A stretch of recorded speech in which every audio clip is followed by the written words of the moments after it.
अस्सलामु अलैकुम वरहमतुल्लाहि वबरकातुहू।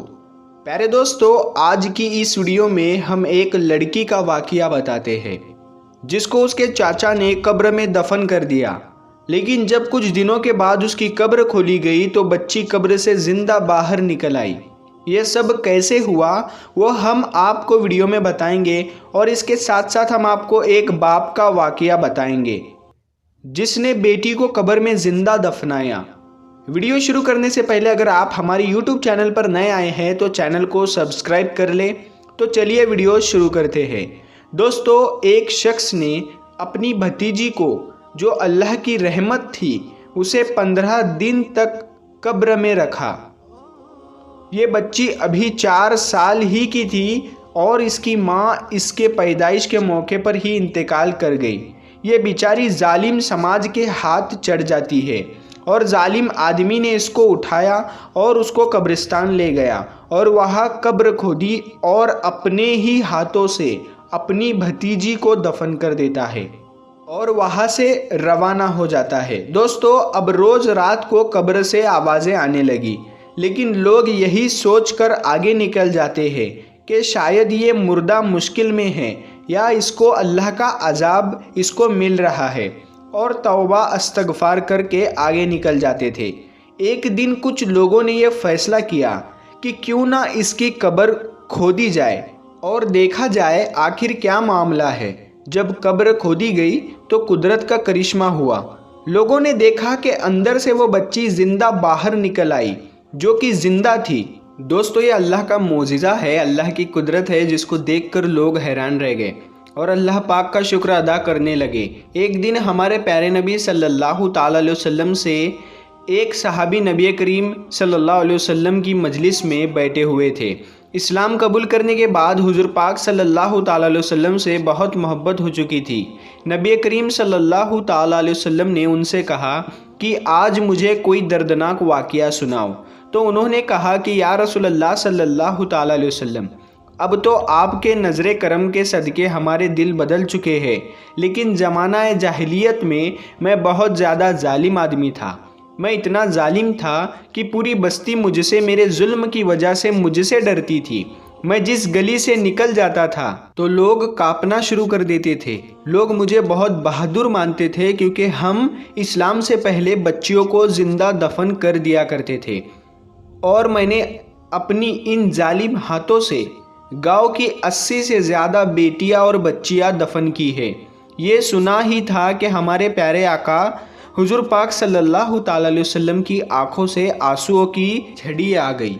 आप सल्लल्लाहु ताला अलैहि वसल्लम ने फरमाया, ये सब करते हुए तुम्हें ज़रा भी खौफ नहीं आया, ज़रा भी शर्मिंदगी महसूस नहीं हुई? तो उन्होंने कहा कि या रसूलल्लाह सल्लल्लाहु ताला अलैहि वसल्लम, एक बार तो मेरे भी रोंगटे खड़े हो गए थे कि जब मैं कारोबार के लिए दूसरे शहर जा रहा था और मेरी बीवी पेट से थी, यानी मेरी बीवी के पेट में बच्चा था। मैं अपनी बीवी से जाते हुए कह गया था कि अगर बेटा हुआ तो उसकी अच्छी परवरिश करना, उसका ख्याल रखना, और अगर बेटी हो जाती है तो उसको दफन कर देना और ज़िंदा दगदोर कर देना। मेरे बाहर जाने के बाद अल्लाह पाक ने उसको बेटी से नवाजा और उसने उसकी खूब अच्छी तरह से परवरिश की। और जब मैं 5 साल बाद घर लौटता हूँ तो देखता हूँ कि दरवाज़ा खटखटाया और अंदर से आवाज़ें आ रही थी, जो एक नन्ही बच्ची की आवाज़ होती है। और मैं दरवाजे पर ही आवाज़ सुनकर ही अंदाज़ा लगा लेता हूँ कि वो वही बच्ची है या ये वही औलाद है जो मैं 5 साल पहले अपनी बीवी के पेट में छोड़ के चला गया। जब दरवाज़ा खोला और मैं उसकी शक्ल को देखता हूँ तो मैं पहचान लेता हूँ कि ये तो उसी की तरह है, अपनी माँ की तरह है।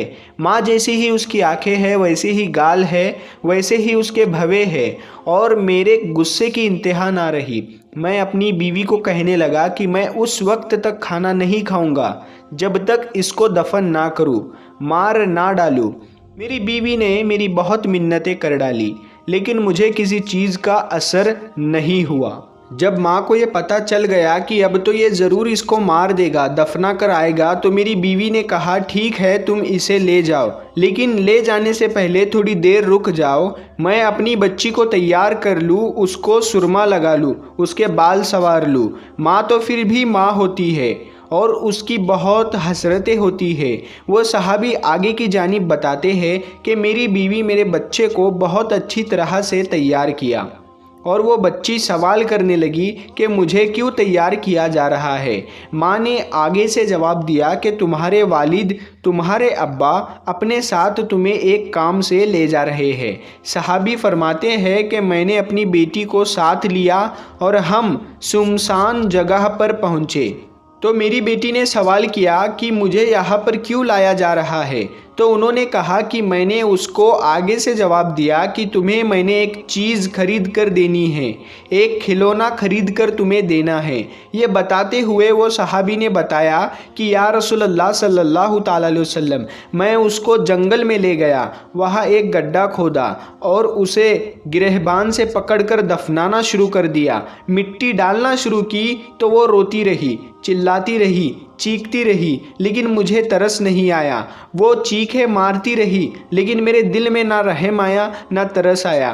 وہ مجھ سے التجا کرتی رہی اور مجھ سے کہتی رہی کہ میرا کیا قصور ہے، میری کیا غلطی ہے، اور کہنے لگی کہ مجھے دفن کیوں کیا جا رہا ہے؟ میں نے ایسا کیا کام کر دیا؟ مجھ پر یہ ظلم نہ کرے، مجھے کھیلنا ہے، مجھے میرے ماں کے پاس جانا ہے، میں کوئی کھلونا نہیں چاہتی، مجھے اس مٹی کے نیچے نہ دفنائے۔ ابا مجھ پر رحم کرے، میں آپ کی اولاد ہوں۔ لیکن میں نے اس کی ایک بات بھی نہیں سنی۔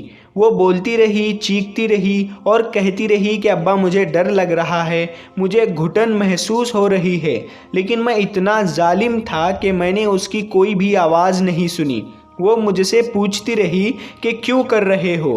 میں کوئی کھلونا نہیں مانگوں گی، مجھے میرے ماں کے پاس جانا ہے، میں ماں کے پاس رہنا چاہتی ہوں، میں کبھی آپ کو تنگ نہیں کروں گی، مجھ پر سے یہ مٹی نکال دیجئے، میرے پیر مٹی کے نیچے دب رہے ہیں، مجھے ہلنے بھی نہیں آ رہا ہے۔ وہ سوال کرتی رہی، جیسا میں نے ساری بستی کے بچوں کو، یعنی جو بیٹیاں تھی بستی کی، ان کو سب کو میں نے دفنایا تھا۔ بستی والے کی وہی لوگ مجھے بہادر سمجھ کر اپنی بیٹیوں کو دفن کر دیتے تھے۔ اس کی باتیں سن کر مجھے ترس بالکل نہیں آیا، کیونکہ میں نے بہت بیٹیوں کو دفن کر دیا تھا۔ اس کی یہ ساری باتیں نبی کریم صلی اللہ تعالیٰ علیہ وسلم نے سنی۔ یہ سارا واقعہ سنا تو آپ صلی اللہ تعالیٰ علیہ وسلم کی آنکھوں مبارک سے آنسو نکل آئے۔ پیارے دوستو، اسلام سے پہلے بیٹیوں کو منحوس سمجھا جاتا تھا۔ لوگ کسی بیٹی کا باپ ہونا گناہ سمجھتے تھے، اپنی بیٹیوں کو زندہ دفن کر دیتے تھے۔ لیکن اسلام کے بعد ہمارے پیارے نبی صلی اللہ تعالیٰ علیہ وسلم نے لوگوں کو بتایا کہ بیٹیاں رحمت ہوتی ہے۔